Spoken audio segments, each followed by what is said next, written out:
Des opinions saisissantes, des points de vue renversants, des idées étonnantes. Un vent de fraîcheur sur l'actualité. Karima Brick. Bonjour tout le monde, j'espère que vous allez bien aujourd'hui, j'espère que vous allez passer une belle journée. En tout cas, très heureuse d'être avec vous. On aura des beaux sujets. Écoutez, tout à l'heure, on va parler, c'est peut-être moins drôle, mais c'est quand même important, on va parler de ces problèmes quand vous êtes un voyageur. Des fois, il arrive toutes sortes de choses quand vous prenez l'avion. On va parler dans quelques minutes à une dame. Imaginez-vous, elle a été prise, non pas prise là, vraiment dans les retards, non pas seulement quelques heures. Là, elle pensait partir puis que ça allait durer 5 heures son voyage. Et finalement, elle a passé 55 heures à attendre, à être vraiment dans ce cauchemar pour se rendre à sa destination. Alors, qu'est-ce qu'on peut faire? Comment se fait-il que c'est possible aujourd'hui? Est-ce que les compagnies aériennes se fichent littéralement de nous? On a cette impression parfois. Donc, on va en parler avec cette dame et on va parler aussi avec Jacob Charbonneau, le cofondateur de Vol en retard, qui va nous dire c'est quoi un petit peu nos recours. Aussi, j'ai envie de vous parler, ça a attiré mon attention aujourd'hui. Il y a un article dans la presse, Hérouville 2.0. C'est un article de Suzanne Colpron. Donc, dans la presse, et on nous parle, en fait, c'est ça, voilà, donc, article de Suzanne Colpron, ça s'appelle Hérouville 2.0. Pour ceux qui s'en souviennent pas, c'est dur de pas s'en souvenir, mais ça avait créé cette espèce de commotion, et rappelez-vous, ça avait donné lieu, ça avait déclenché ensuite la commission Bouchard-Taylor sur les accommodements raisonnables. Hérouville, c'était donc en 2007, il y avait le code de vie qui avait été adopté par le conseil municipal. Il y avait un texte qui avait été rédigé par le conseiller municipal de l'époque, qui est décédé en 2017. Et le code de vie d'Hérouville, on disait, en fait, c'était une façon de parler pour l'accueil des nouveaux arrivants. Et ça disait, ici, interdiction de lapider les femmes ou de les brûler vives. Et la façon dont avait été écrit ce fameux code de vie d'Hérouville, ça avait scandalisé les gens, ça avait scandalisé beaucoup de monde, c'est une nouvelle qui s'était rendue justement un peu à l'international. Il y avait beaucoup de gens qui étaient gênés de tout ça. Mais avec le recul, on peut se dire, bon, oui, il y avait quelque chose d'assez maladroit dans tout ça qui était probablement gênant. C'est de dire, voyons, au Québec, comme on va envoyer le message, oui, comme si on présupposait que les nouveaux arrivants souhaitaient l'habiter des femmes ou les brûler vives. Mais bien sûr, tout ça, quand on prend un petit peu de hauteur, quand on prend un petit peu de recul, qu'est-ce que ça nous dit? C'est que probablement que ça partait pas d'une mauvaise intention, c'était de dire, écoutez, au Québec, il y a certaines valeurs, il y a certaines façons de vivre, il y a une idée de protéger un peu la façon de vivre des Québécois et bien sûr avec un code de vie comme ça qui était exagéré. C'était extrêmement maladroit puis ça envoyait un mauvais message. Mais est-ce que tout ça partait peut-être d'une intention qui n'était pas du tout malveillante? Fort probablement. En fait, c'est ce qu'on voit avec les années et c'est ce qu'on voit aussi aujourd'hui. Quand il est question de se dire, est-ce que, quand on parle de cette diversité du monde, est-ce que le Québec veut préserver certaines choses, que ce soit la langue, l'égalité homme-femme, les valeurs aussi, quand on pense justement à cette idée de laïcité dans certains cas, hein, de cette neutralité de l'État. Donc, il y a ces questions-là et je pense que Hérouville, c'était une façon très maladroite de parler de ces enjeux.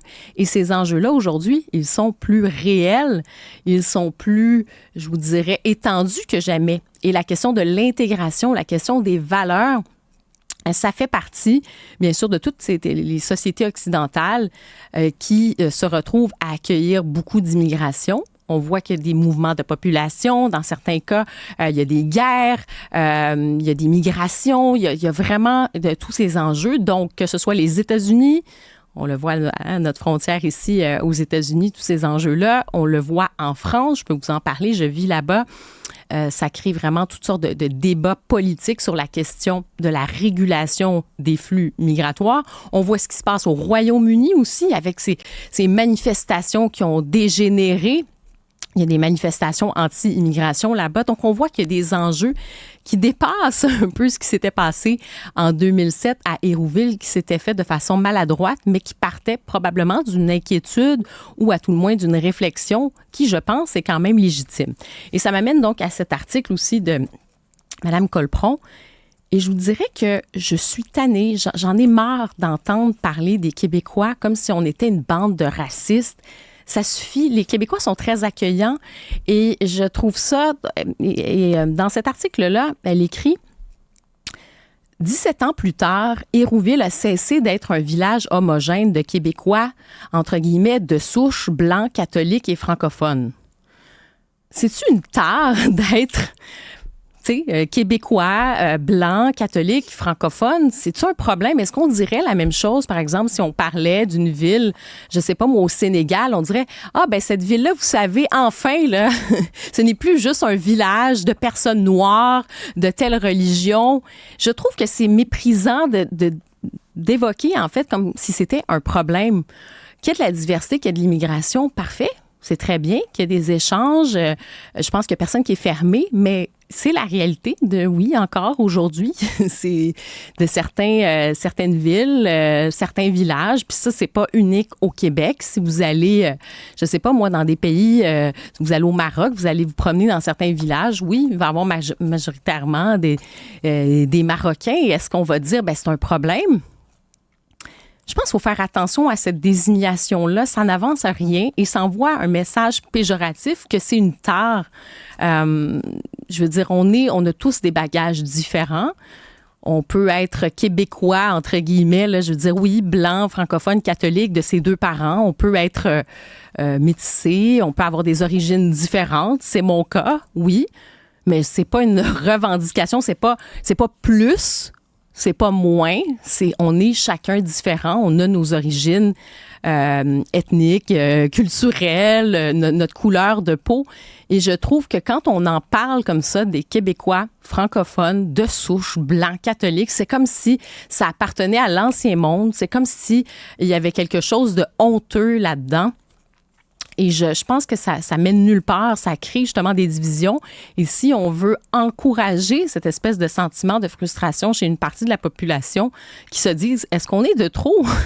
Est-ce qu'on est finalement un vieux résidu d'un ancien monde, puis nous, on n'a pas notre place au soleil parce qu'on serait donc, c'est ça, on serait réduit finalement à être des Blancs. Je trouve que dans la façon de parler comme ça en dit long sur l'époque d'aujourd'hui.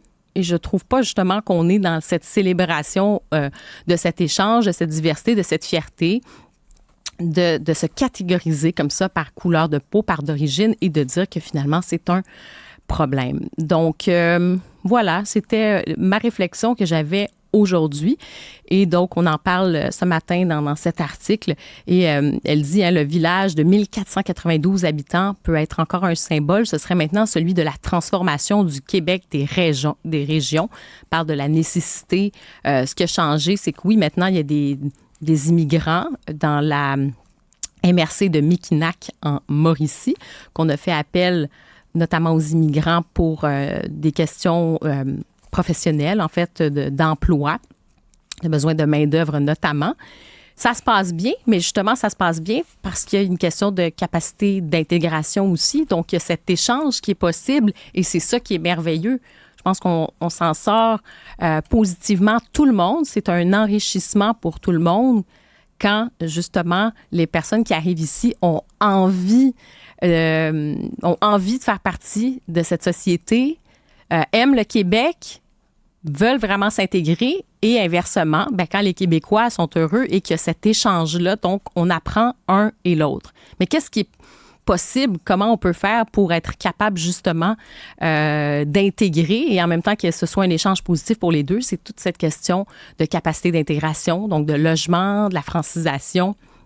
Et ça, c'est important, plus qu'une question de couleur de peau, puis être de souche, pas de souche, ou d'être de telle origine. Voilà. Donc, c'était ma réflexion sur le Hérouville 2.0. Bienvenue à Cube.